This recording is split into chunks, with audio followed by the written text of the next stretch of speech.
திருவெரும்பூர் அருகே உள்ள சூரியூரிலும் ஜல்லிக்கட்டு போட்டி நடைபெற்று வருகிறது. இது பற்றி விரிவான தகவலோடு தர காத்திருக்கிறார் எமது செய்தியாளர் கதிரவன். அவரிடம் கேட்கலாம்.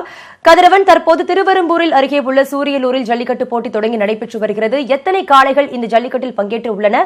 எத்தனை காளையர்கள், எத்தனை வீரர்கள் இருக்கிறார்கள்? பாதுகாப்பு பணி அங்கு எப்படி இருக்கு? நித்யா, திருச்சி மாவட்டத்தில் நடைபெறும் முதல் ஜல்லிக்கட்டு போட்டி திருவெரும்பூர் அருகே உள்ள சூரியூர் கிராமத்தில் இன்று தொடங்கி நடைபெற்று வருகிறது. இந்த சூரியூர் கிராமத்தில் நடைபெறும் ஜல்லிக்கட்டு போட்டியானது மிகவும் பிரசித்தி பெற்றதாகும்.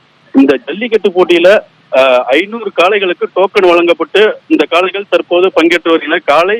இந்த காளைகளுக்கு கால்நடை மருத்துவர்கள் மருத்துவ பரிசோதனைக்கு பின்பே வாடிவாசலில் அனுமதிக்கப்படுகின்றன.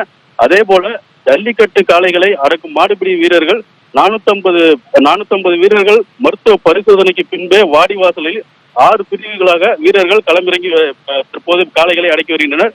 மேலும் அசம்பாவித சம்பவங்கள் நடைபெறாமல் இருப்பதற்காக மாவட்ட காவல்துறை கண்காணிப்பாளர் ஜியாவுல் ஹக் தலைமையில 700க்கும் மேற்பட்ட போலீசார் பாதுகாப்பு பணியிலும் ஈடுபட்டு வருகின்றனர். திருச்சி மாவட்டத்தை பொறுத்தவரை சூரியூர், ஆவாரங்காடு, பொத்தமேட்டுப்பட்டி என 6 இடங்களில் ஜல்லிக்கட்டு போட்டி நடத்துவதற்கு மாவட்ட நிர்வாகம் அனுமதி அளித்துள்ளது.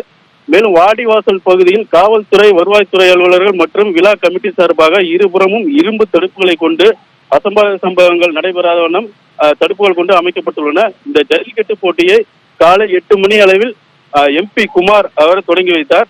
மேலும் போட்டியில் வெற்றி பெறும் வீரர்களுக்கு மிதிவண்டி, பீரோ, தங்க காசுகள் என பல்வேறு பரிசுகள் வழங்கப்பட்ட அதே இடத்திலே வழங்கப்பட்டு வருகின்றன. மேலும் இந்த போட்டியில் சிறந்த வீரர்களுக்கு ஒரு பைக், இருசக்கர வாகனமும் வழங்கப்பட உள்ளன. மேலும் அடங்காத காளைகளை மாட்டின் உரிமையாளருக்கு பரிசுகள் வழங்கப்பட்டு வருகின்றன. போட்டியின் முடிவில் தற்போது நடைபெற்று வரும் இந்த போட்டியை காண திருச்சி மட்டுமல்லாது திருச்சியை சுற்றி உள்ள அரியலூர், பெரம்பலூர், கரூர், புதுக்கோட்டை உள்ளிட்ட மாவட்டங்களிலிருந்து மாடுகளும் மாடுபிடி வீரர்களும் பார்வையாளரும் கலந்து கொண்டு கிட்டத்தட்ட ஒரு 1000க்கும் மேற்பட்டவர் தற்போது இங்கே பங்கேற்குள்ளனர். மேலும் விபத்துகளை தடுப்பதற்காக 2 மருத்துவர்கள் தலைமையில் 10க்கும் மேற்பட்ட மருத்துவ குழுக்கள் தயாராக நிலையில் உள்ளன. அதே போல தீயணைப்பு வாகனங்களும் ஜல்லிக்கட்டு நடைபெறும் பகுதியிலே நிறுத்தப்பட்டுள்ளன.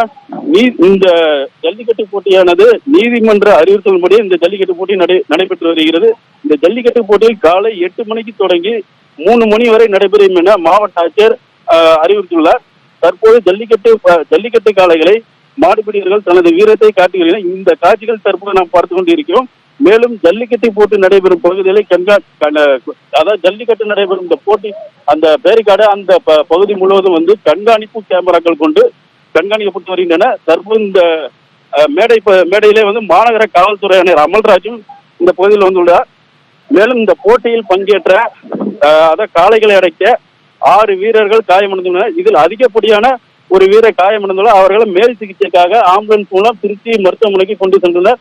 தற்போது 2வது சுற்றாக வீரர்கள் இந்த களத்தில் தற்போது விளையாடி வந்தனர். நித்யா, சூரியூரில் நடக்கிற இந்த ஜல்லிக்கட்டு போட்டியை காண எந்தெந்த ஊர்களில் இருந்து பார்வையாளர்கள், அதாவது பொதுமக்கள் வந்திருக்கிறார்கள்? அவர்களுக்கு தேவையான அடிப்படை வசதிகள் செய்து கொடுக்கப்பட்டுள்ளவா? தற்பொழுது பாதுகாப்பு பணியில மருத்துவ உதவி, மற்ற உபகரணங்கள்லாம் தயார் நிலையில் இருக்கிறதா? கூடுதல் விவரங்கள் என்ன? நித்யா, இந்த சூரியூர் கிராமத்தில் நடைபெறும் இந்த ஜல்லிக்கட்டு போட்டியில திருச்சி மட்டுமல்லாது திருச்சி, பெரம்பலூர், அரியலூர், கரூர், புதுக்கோட்டை, தஞ்சாவூர் உள்ளிட்ட மாவட்டங்களிலிருந்து மாடுகளும் மாடுபிடி வீரர்களும் இங்க பங்கேற்றுள்ளனர்.